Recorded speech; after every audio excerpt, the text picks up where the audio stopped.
Do livro Agenda Cristã, do nosso querido irmão Chico Xavier, pelo espírito de André Luiz, Medicamentos Evangélicos. Ajude sempre, não tema. Jamais desespere. Aprenda incessantemente. Pense muito, medite mais. Fale pouco, retifique amando. Trabalhe feliz, dirija equilibrado, obedeça contente. Não se queixe, siga adiante. Repare além, veja longe, discuta serenamente, faça luz, semeie paz, espalhe bênçãos, lute elevando. Seja alegre, viva desassombrado, demonstre coragem, revele calma, respeite tudo, ore confiante, vigie benevolente, caminhe melhorando, sirva hoje, espere o amanhã. Aproveite muito bem o seu dia. Ao amanhecer, dia novo, oportunidade renovada. Cada amanhecer representa a divina concessão que não podes nem deves desconsiderar. Mantém, portanto, a atitude positiva em relação aos acontecimentos que devem ser enfrentados. Otimismo diante das ocorrências que surgirão. Coragem no confronto das lutas naturais. Recomeço de tarefa interrompida. Ocasião de realizar o programa planejado. Cada amanhecer é convite sereno à conquista de valores que parecem inalcançáveis. À medida que o dia avança, aproveita os minutos, sem pressa, nem postergação do dever. Não te aflijas ante o volume de coisas e problemas que tens pela frente. Dirige cada ação à sua finalidade específica. Após concluir um serviço, inicia outro. E sem mágoa dos acontecimentos desagradáveis, volve à liça com disposição, avançando passo a passo, até o momento de conclusão dos deveres planejados. Não tragas do dia precedente o resumo das desditas e dos aborrecimentos. Amanhecendo, começa o teu dia com alegria renovada e sem passado negativo. Enriquecido pelas experiências que te constituirão recurso valioso para a vitória que buscas.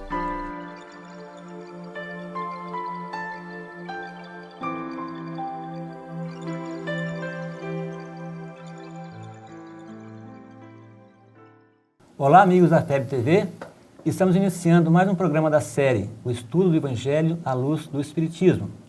O programa de hoje será dedicado a mais uma parábola do Evangelho, e a parábola de hoje, nós vamos estudar a parábola do mal rico. Para estudar essa parábola, estamos contando com a presença aqui hoje dos amigos Miriam Tavares, o Carlos Eduardo, Luiz Julião e o Saulo César.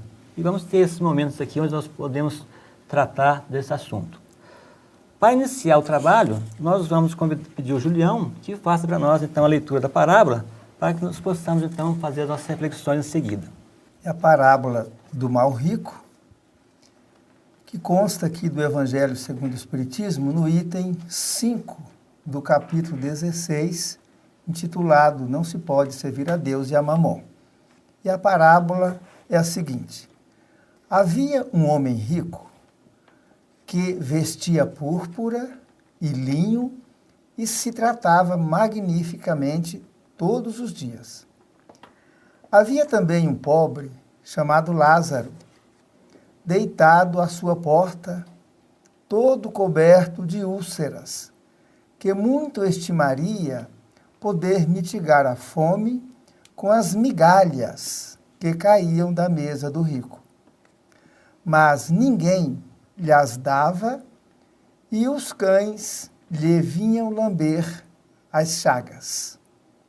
Ora, aconteceu que esse pobre morreu e foi levado pelos anjos para o seio de Abraão. O rico também morreu e teve por sepulcro o inferno. Quando se achava nos tormentos, levantou os olhos e viu de longe Abraão e Lázaro em seu seio e, exclamando, disse estas palavras: Pai Abraão, tem piedade de mim e manda-me Lázaro, a fim de que molhe a ponta do dedo na água para me refrescar a língua, pois sofro horrível tormento nestas chamas. Mas Abraão lhe respondeu: Meu filho, lembra-te de que recebeste em vida teus bens, e de que Lázaro só teve males. Por isso, ele agora está na consolação e tu nos tormentos. Ademais, existe para sempre um grande abismo entre nós e vós, de sorte que os que queiram passar daqui para aí não o podem, como também ninguém pode passar do lugar onde estás para aqui.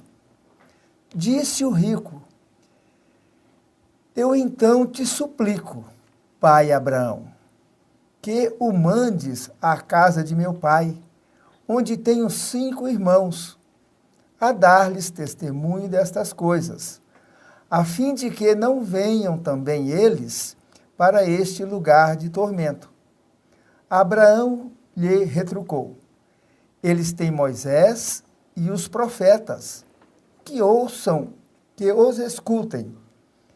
Não, meu pai Abraão, disse o rico, se algum dos mortos for ter com eles, farão penitência. Respondeu-lhe Abraão: Se eles não ouvem a Moisés, nem aos profetas, também não acreditarão, ainda mesmo que algum dos mortos ressuscite. Esta parábola está registrada no Evangelho de Lucas, capítulo 16, versículos 19 a 31. Guilherme, como que Kardec organizou esse capítulo? Como que é a estrutura desse capítulo de acordo com a pedagogia de Kardec? Pois é, Allan Kardec estruturou este capítulo, primeiro denominando-o Não se pode servir a Deus e a Mamon. E ele, então, elaborou com os seguintes tópicos: salvação dos ricos, preservar-se da avareza, Jesus em casa de Zaqueu, parábola do mal rico, parábola dos talentos, utilidade providencial da riqueza, provas da riqueza e da miséria, desigualdade das riquezas e conclui então com as instruções dos Espíritos, trazendo então 4 mensagens: a verdadeira propriedade, emprego da riqueza, desprendimento dos bens terrenos e, por fim, transmissão da riqueza. Ok. E vamos então começar então as nossas relações, porque essa passagem foi escrita há 2000 anos, né? Como é que era o contexto naquela época? Como é que se via? A princípio a gente vai ver que fala também de uma questão muito polêmica, a questão do Hades, né? Como é que a gente vê isso hoje? Naquela época, naquela época. Acho interessante, né? Porque, primeiro, é uma parábola. Né? Nós precisamos entendê-la dentro do contexto de uma parábola, uma forma parabólica de falar, de uma forma simbólica. Né? E estão presentes aí elementos que são da cultura judaica, mas que foram traduzidos para o grego, porque os manuscritos estão em grego. E a palavra que muitas vezes choca as pessoas que leem, é a palavra inferno, ressuscitar. A palavra que está por trás das nossas traduções de inferno é a palavra Hades, que é do grego o local que se destinam os mortos. Mas do Hades também eles voltam. Se a gente pegar, por exemplo, a República de Platão, que é um filósofo grego, no final tem uma narrativa do mito de Er, E lá relata que ele teve num lugar, foi para esse lugar onde os mortos iam, tinham 2 escadas, uma que subia, outra que descia, e depois de um ciclo eles retornavam àquele lugar e retornavam à experiência material. Então a cultura grega, ela difere um pouquinho da cultura hebraica no que diz respeito a essa sofisticação da morada dos mortos, né? E a gente sofisticou mais ainda, porque a gente pegou a palavra Hades, traduziu primeiro para um advérbio de lugar no latim, que é infernos, aquilo que está embaixo, e esse advérbio de lugar virou o nosso inferno, que a gente populou, né, com todas aquelas imagens míticas, simbólicas, né? Então, está se tratando aqui de um local em que se destinam as almas, mas nenhuma referência com aquilo que a maioria das pessoas pensa hoje que é o inferno, né? Bem, essa passagem ela nos traz assim, vários pontos que a doutrina espírita aborda, né? Ela fala aqui da lei de causa e efeito, né? Você tem alguma coisa aí, Miriam, a respeito dessa? Eu acho importante a gente ver esse vínculo primeiro que nos mostra com a lei, né? Que você faz alguma coisa e você recolhe em volta, né? Então, esse é o primeiro ponto que nos liga às leis morais, tá? E é engraçado de se observar que tanto o rico quanto Lázaro, ambos eram judeus. Ambos estavam regidos ali pela lei de Moisés e dos profetas, pelas disposições judaicas, né? Então, é uma parábola que não envolve nenhum outro povo. Então, está muito aferrado à lei. E tanto o rico quanto o Lázaro, eles se socorrem aos seus patriarcas, né? Então, é engraçado ver isso, porque tanto o rico socorre a Abraão, enquanto que Lázaro está no seio dele. É uma passagem muito forte nesse sentido. É interessante quando o rico diz para Abraão, né, mande que Lázaro vá avisar, ou seja, isso denota também na forma de construção da parábola, porque Jesus não colocava nada sem o sentido, que havia uma certa crença da possibilidade dessa comunicação, de um retorno. Com toda certeza. Apesar de que Abraão diz para ele que não adianta, porque muitas vezes o fenômeno não adianta, a gente sabe isso pela doutrina espírita, ele não diz que essa possibilidade não existe, né? Ela está presente, ela está colocada. Mas fala aqui, você vai falar? Pode falar. É que tem, o Saulo falou aqui da região chamada infernal, né? Mas a parábola, na verdade, traz as duas regiões. Traz a região do sofrimento e a região também da felicidade, da alegria, simbolizada pelo seio de Abraão, né? Onde se encontrava Lázaro, né? De modo que mostrando já para nós essa dicotomia de céu e inferno, né? Que seria o destino das criaturas, né? Ao deixar a terra. O céu simbolizando o ambiente de alegria, de felicidade, assim, do mérito de fazer o bem, e o inferno como a consequência natural, como disse a nossa irmã Miriam, da lei de causa e efeito para aqueles que não cumprem as leis divinas, que terão como consequência a colheita, né, das suas atitudes. E uma expressão que causa até estranheza nos dias de hoje é chamada expressão seio de Abraão. O que quer dizer isso? Quem nos explica isso de uma forma muito acertada seria Haroldo Dutra Dias, nos comentários do Novo Testamento. Ele nos fala que esse seio de Abraão, o que é? Uma expressão idiomática para se referir a uns convidados de honra em um banquete que se reclinaria à mesa. Então a ideia seria aquele convidado, aquela pessoa especial, que está ali junto de Deus, junto dos patriarcas. Era uma coisa de muita honra, muita intimidade com os patriarcas. A veracidade desse significado pode ser constatada na passagem referente à última ceia. Então, quando ele é levado para o seio de Abraão, é como se ele pertencesse à família dos patriarcas. Era uma posição de muita honra, de muita alegria, de muita felicidade, que acometeu Lázaro, que teve sofrimento na terra e soube passar por eles de forma resignada.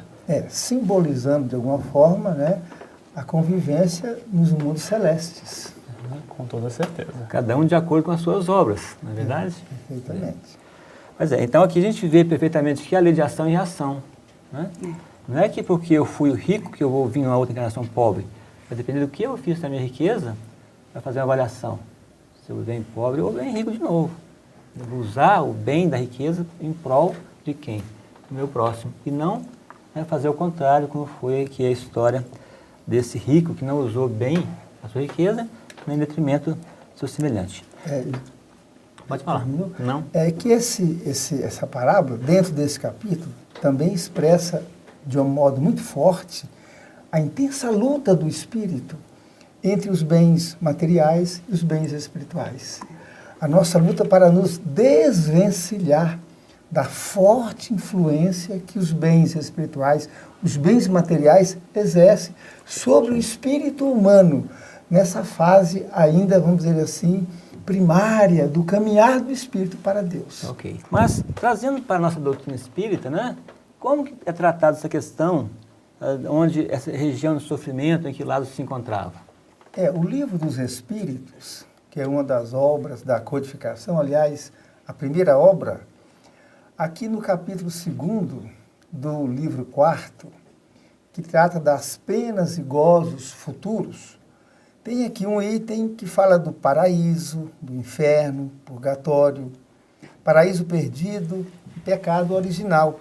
E na questão 1012, Allan Kardec, então, interpela os espíritos com a seguinte pergunta: haverá no universo lugares circunscritos para as penas e gozos dos espíritos, segundo seu merecimento? A resposta: já respondemos a esta pergunta. As penas e os gozos são inerentes ao grau de perfeição do espírito. Cada um tira de si mesmo o princípio de sua felicidade ou de sua desventura. E como eles estão por toda parte, não existe nenhum lugar circunscrito ou fechado, especialmente destinado a uns ou a outros. Quanto aos espíritos encarnados, esses são mais ou menos felizes ou infelizes, conforme seja mais ou menos adiantado o mundo em que habitam. E Allan Kardec, então, faz uma segunda pergunta, que é a 1012A. E ele diz assim: de acordo com isso, o inferno e o paraíso não existem, tais como o homem os imagina? Resposta dos espíritos: são simples alegorias. Por toda parte há espíritos felizes e infelizes. Entretanto, conforme também já dissemos, os espíritos de uma mesma ordem se reúnem por simpatia, mas, quando são perfeitos, podem reunir-se onde queiram. Mais algum comentário, doutora? Eu só gostaria de contribuir com o que o Juliano nos trouxe, porque Emmanuel também nos traz isso de uma forma muito clara, complementando o nosso entendimento. Ele diz assim: não se ergueu Lázaro ao paraíso porque fosse pobre, nem desceu rico aos abismos da sombra porque houvesse granjeado a fortuna entre os homens. O primeiro elevou-se à glória de Abraão pela humildade com que se portou na aprovação recebida. Arrojou-se o segundo ao seio atormentado das trevas pela displicência com que usufruiu a posição e o dinheiro que o mundo lhe oferecia. E o Emmanuel tem uma frase muito bonita. O problema, pois, do céu para Lázaro e da expiação para o rico é de simples atitude, induzindo-nos a meditar nas oportunidades de progresso e sublimação que o Senhor nos confere, para que o tempo amanhã não nos encontre categorizados à condição de réus em nós mesmos. Então, nós escolhemos onde estaremos. Isso é um raciocínio importante, porque Kardec coloca essa parábola no capítulo em que analisa a riqueza. E, às vezes, o pensamento religioso, ele tem uma conotação que despreza a riqueza, simplesmente afirmando assim: aquele que foi feliz na terra vai sofrer depois que desencarnar ou que morrer. E aquele que está sofrendo vai para o paraíso. Como se essas posições fossem passaporte para a gente entrar. E Emmanuel toca bastante nesse ponto que é o Kardec analisa, né? Não é aquilo, não é a circunstância, mas como eu aproveito essa circunstância, seja ela de bonança, seja ela de provação, de falta de alguma coisa. Então, acho que isso nos remete a uma reflexão assim: o que é que eu tenho na minha vida que me possibilita conquistar esse reino dos céus? Porque, às vezes, quando eu tenho a privação, essa privação pode ser a forma como eu vou conquistar a humildade, como eu vou conquistar a resignação, como eu vou conquistar a fé. E às vezes eu tenho muitas coisas materiais, mas eu fico na displicência e na indiferença. Então, a vida do espírito encarnado, ela está cheia de oportunidades. A gente só precisa aprender a ler quais são para a gente conquistar esse reino dos céus ou essa morada especial, igual o Julião estava se referindo. Né? Viu, Zé Luiz? A questão, então, a gente pode dizer que não é determinante apenas o fato de ser rico ou de ser pobre. Um rico pode fazer mais do que o pobre com a sua riqueza para o bem dos outros. De modo que não é o fato de ser rico. Muitos acham que o fato de ser rico seria já determinante para ele sofrer, não ser acolhido no reino celeste, e isso é um equívoco, como o Saulo acabou de dizer. Também nada importa que eu seja um pobre e vá garantir a minha entrada no reino celeste. Eu posso ser um pobre vaidoso, orgulhoso, revoltado, e isso equivale ao rico que seja também intransigente, insensível, vaidoso, orgulhoso, vale da mesma forma. De modo que, qualquer que seja a posição do homem na Terra, todas as posições são oportunidades importantíssimas para que nós possamos avançar na direção de Deus, fazendo a nossa transformação moral, compreendendo que nós, na essência, não somos corpos físicos transitórios, mas espíritos eternos, caminhando para Deus, cumprindo as suas leis. E olha como é bela essa passagem. Essa passagem nos diz, no fundo, que, espiritualmente falando, é absolutamente irrelevante você ter a riqueza material ou não. Por quê? Porque, no fundo, todos temos oportunidade. É a história da viúva no gasofilácio. Uns tinham muitas somas, contribuíam com muito, mas davam de uma forma pomposa. Ela que tinha pouco, dava o que era pouco dela, e ela fazia mais do que os outros, conforme Jesus. Então, no fundo, nas nossas sucessivas encarnações, algumas serão de opulência, outras serão de privações, e nas duas nós teremos iguais oportunidades aos olhos de Deus. Elas possuem o mesmo valor. O mesmo valor. Né, Carlos? Então, essa é a grande realidade. Tanto a prova da pobreza, quanto a prova da riqueza, a prova da saúde e a prova da enfermidade são oportunidades riquíssimas para o espírito crescer. Porque em ambas nós temos a oportunidade de usar da fraternidade, da compaixão, da misericórdia e fazer semear, né, todos esses bens em nós. E da resignação, né? Da resignação. E a grande falha do rico da parábola foi a falha da indiferença, foi a falha para com o outro que estava à sua porta. Né? Ele narra, inclusive, na parábola, no detalhe isso, né? Estava à sua porta. Ou seja, se nós temos recursos, isso é para que nós possamos estender o bem, estender a consolação, nós possamos auxiliar. Mas quando a gente se fecha dentro dos nossos próprios castelos, a gente pode até ficar muito bem durante um tempo. Que acho que isso é uma coisa bonita da parábola também, que o Espiritismo nos mostra. Às vezes a gente olha para as condições do mundo e diz assim, fulano está muito bem, fulano tem status, fulano... Mas como é que ele está utilizando isso internamente? Como é que ele o que ele está construindo? Porque vai chegar um momento em que a gente vai ter que abandonar todas essas coisas, inevitavelmente. E aí só vai valer aquilo que a gente tiver construindo portas adentro do coração. E tem um detalhe, é que os vícios, eles de um modo geral são invisíveis para nós. Nós só vemos os vícios pelos seus resultados, por aquilo que eles produzem.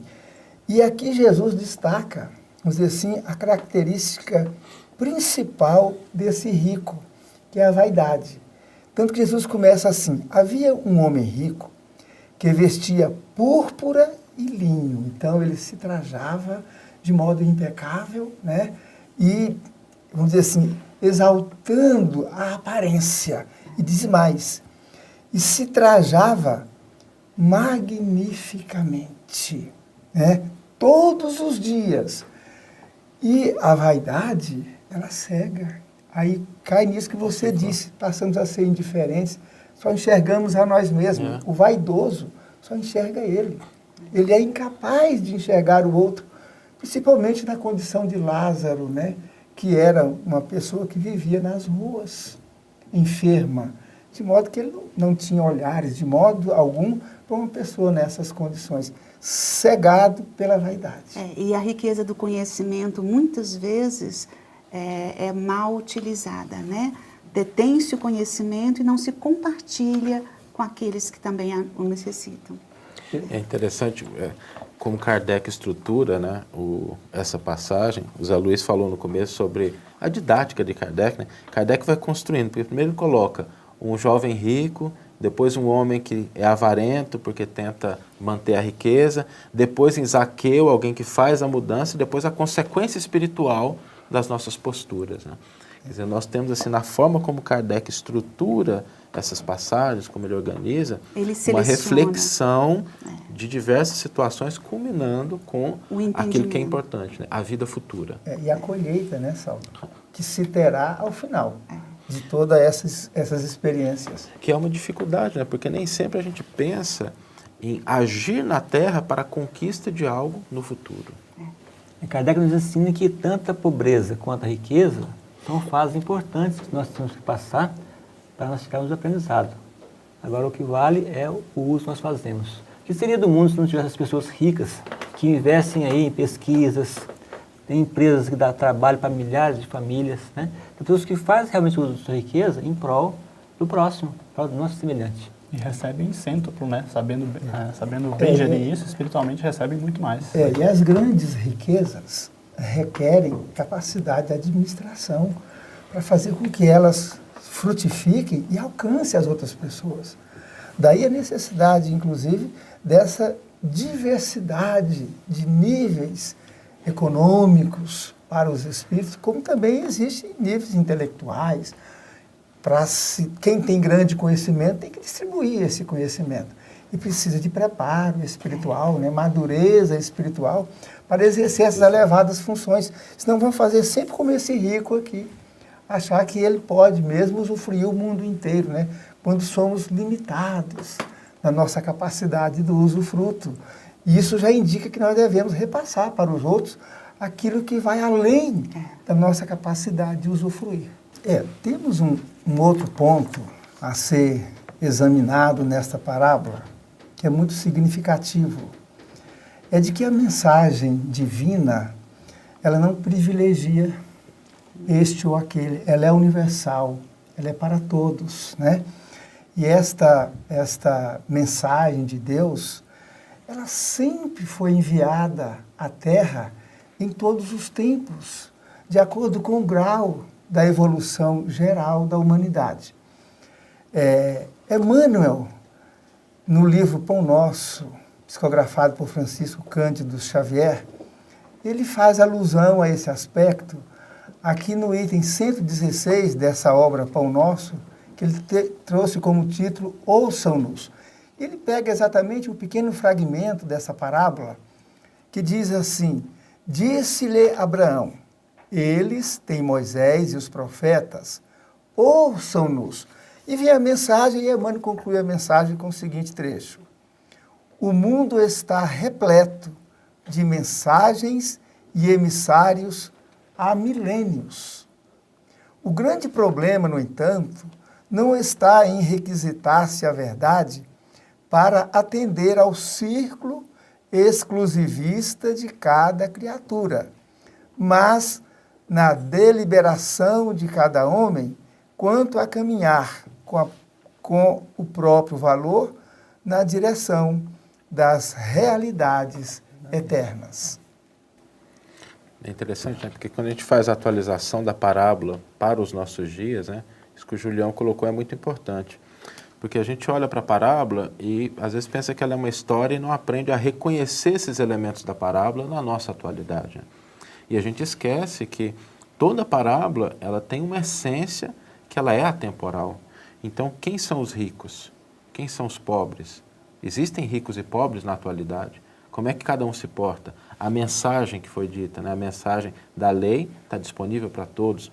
Então, quando a gente olha a nossa sociedade, como é que nós estamos entendendo essas leis divinas que Jesus revela através das parábolas? Em que posição que eu estou? Se eu estou na posição de deter recursos materiais, o que essa parábola tem para me ensinar? Se eu estou na posição de ter dificuldades, o que essa parábola tem para me ensinar? Lembrando que eles tinham Moisés e os profetas. Nós temos Moisés, profetas, Jesus e a maioria da sociedade cristã, e nós temos a doutrina espírita. Então, muito será cobrado, aqui muito foi dado. Nós temos que ter um entendimento maior e uma aplicação ainda maior dessa parábola. A aplicação é importante, né? Você ficar só lendo e assim, não colocar na prática, né? Não vai resolver. E isso que o Julião nos trouxe, essa capacidade de ver, essa capacidade de ouvir, ela, quando despertada em nós, quando refletida em nós, é de uma riqueza infinita, porque cada circunstância, se uma pessoa me atravessa no trânsito e eu pergunto, o que eu preciso aprender com isso? O que a vida quer me ensinar com isso?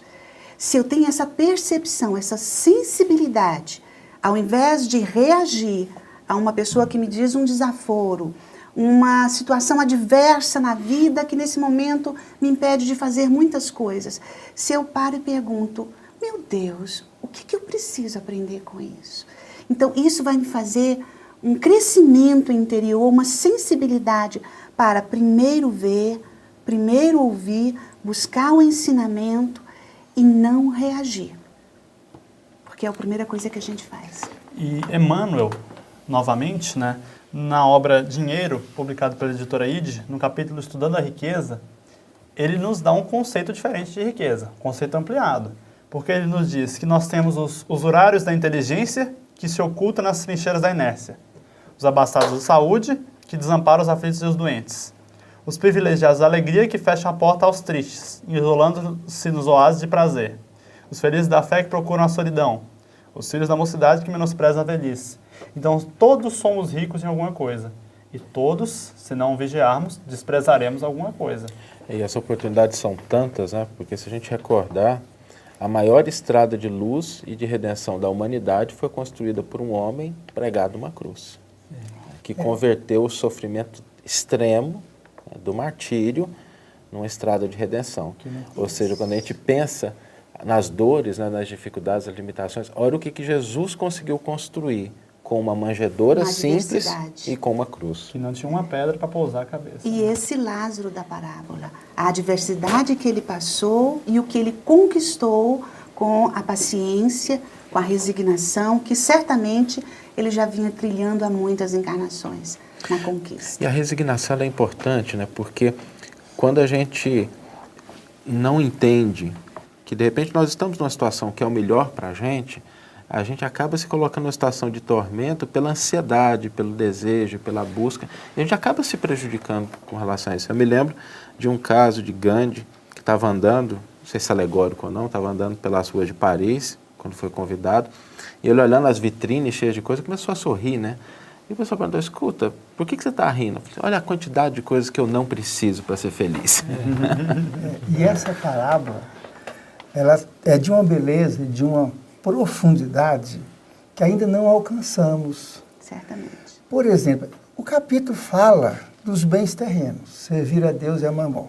E na parábola, o que realmente que Lázaro esperava do rico? Está aqui na parábola, quando ele diz assim, olha, havia também um pobre chamado Lázaro, deitado à sua porta, todo coberto de úlcera, que muito estimaria poder mitigar a fome com as migalhas que caíam da mesa do rico. Então, com relação aos bens materiais, Jesus está dizendo aqui que aquele enfermo, Lázaro, ele se satisfaria apenas e tão somente com as migalhas que caíam da mesa do rico. Nem é a sobra do prato. Percebem a profundidade? Isso já satisfaria Lázaro, com essas migalhas. Isso do ponto de vista material. Mas tem também uma mensagem nessa parábola que fala do aspecto moral, José Luiz. Quando ele fala assim, mas ninguém lhes dava essas migalhas. E os cães deviam lamber as chagas. E aqui entra um aspecto, ô Saulo, profundo, pedindo a nós que, pelo menos, tenhamos a misericórdia e a compaixão que os animais instintivamente exercem. Esse cão lambia as feridas de Lázaro. Existe uma cultura que os cães conseguem curar feridas lambendo essas feridas. De modo que aqui mostra que aquele cão condoía-se com o sofrimento de Lázaro. É o aspecto que o Carlos chamou ali, o aspecto moral, a riqueza moral que nós precisamos construir em cada um de nós. Veja que extrapola muito a questão até da riqueza. Com isso aqui, Jesus demonstra que nem precisa ser rico, porque migalhas que caem debaixo da mesa, todos temos, por mais limitados do ponto de vista material que sejamos. O excedente, né? Às vezes, Nossa Senhora, como diz a parábola, como a Miri colocou, a senhora que doou umas moedinhas. Aqui tinha um equipamento chamado gasofilácio, e quando você põe a moedinha fazia muito barulho. Para quê? Para incentivar as pessoas a doar moedas grandes, que a moeda, o valor dela era pelo tamanho. Aquela moedinha que a mulher jogou, nem barulho fez, ninguém ouviu os barulhos daquela moeda tão pequena que era, né? Só o Cristo, né? Só o Cristo, né? Depois tem que alertar, inclusive, o Judas que não ouviu. Então é isso, né? Nós temos que doar, mas assim, não é uma doação, ó, eu vou fazer um cheque aqui mensal para doar para casa tal de R$1.000, todo mês vai lá, só débito em conta. Não é bem isso. É você ter o prazer de doar, lembrar do seu semelhante, lembrar que muitas pessoas não têm o que comer em casa hoje, então você pode doar um pacote de arroz. Quando você faz uma compra, o seu carrinho está cheio de compra, lembrar, isso já é importante, né? Desfocar daquilo que eu estou doando para o bem que eu estou proporcionando ao outro. Porque as leis divinas nos ouvem, nos veem, né? Nos veem a todos, de uma forma diferenciada de como nós nos enxergamos e nos ouvimos. Né? Então, ela nos ouve na sensibilidade da nossa intenção, que muitas vezes nós não conseguimos concretizar, mas que já brotou, já está bruxuleante em nós a intenção de algo fazer de bom. E a doação não é o bem material, né? Eu me lembro agora de uma frase do Chico Xavier, que diz o seguinte: eu não conheço, diz o Chico Xavier, nenhuma frase que resume tão bem uma filosofia de vida, conforme aquela dita por Jesus: amai-vos uns aos outros como eu os amei. Tá a diferença, né? Muitos disseram, amai-vos uns aos outros, muitos que vieram antes do Cristo. Mas ele completou a frase, botou uma vírgula e como eu os amei. Né? Então ele colocou na prática. Isso que é importante. Zé Luiz, tem um outro aspecto também que a gente deve considerar. Nós fazemos a divisão entre a caridade material e a caridade moral. Mas é bom que saibamos que nós podemos e devemos sempre, vamos dizer assim, embutir na caridade material a caridade moral.